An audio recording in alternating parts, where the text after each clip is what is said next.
अस्सलाम वालेकुम नाज़रीन, एक नई वीडियो में खुशामदीद। आज की वीडियो में आपको बताऊंगी कि आपने मक्खन से देसी घी किस तरीके से बनाना है। कल की वीडियो में मैं आपको बता चुकी हूँ कि घर में आपने ताज़ा मक्खन अगर बनाना हो तो वो आप किस तरीके से बनाओगे। और कल जो हमने ताज़ा मक्खन बनाया था, बिल्कुल उसी मक्खन के साथ हम बनाएंगे देसी घी। कैसे बनाएंगे आइए जानते हैं।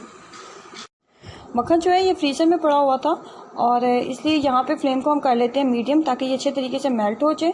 जैसे ही ये अच्छे तरीके से मेल्ट हो जाएगा, लिक्विड फॉर्म में आ जाएगा, तो मैं फ्लेम को कर दूँगी बिल्कुल लो फ्लेम के ऊपर। इसको इतनी देर तक पकाएंगे कि आपको देसी घी जो है ये ऊपर अलग से नज़र आने लगेगा। और बिल्कुल लो फ्लेम के ऊपर इसको बनाएं, क्योंकि ये बहुत जल्दी जल जाता है। हाई फ्लेम के ऊपर इसको बिल्कुल भी ना बनाएं। ये कुछ इस तरीके से आपके पास तैयार होने लगेगा। यहाँ पे फ्लेम को बंद कर दें। फ्लेम को बंद करने के बाद जब ये ठंडा होगा तो ये कुछ इस तरीके से आपके पास तैयार हो जाएगा। इस तरीके से घर में मक्खन से आप देसी घी तैयार कर सकते हो। ये खाने में बहुत ही लाजवाब होता है, क्योंकि इसके अंदर किसी भी तरह की स्मेल वगैरह नहीं होती। अगर आपको लगता है कि देसी घी आपसे खाया नहीं जाता, इसमें स्मेल आएगी, तो आप इसके अंदर 2 से 3 आप दाने जो है सब्ज़ इलायची के अगर डाल लेते हो या लौंग के आप डाल लेते हो, तो इससे आपका जो स्मेल का मसला होता है वो भी नहीं होता।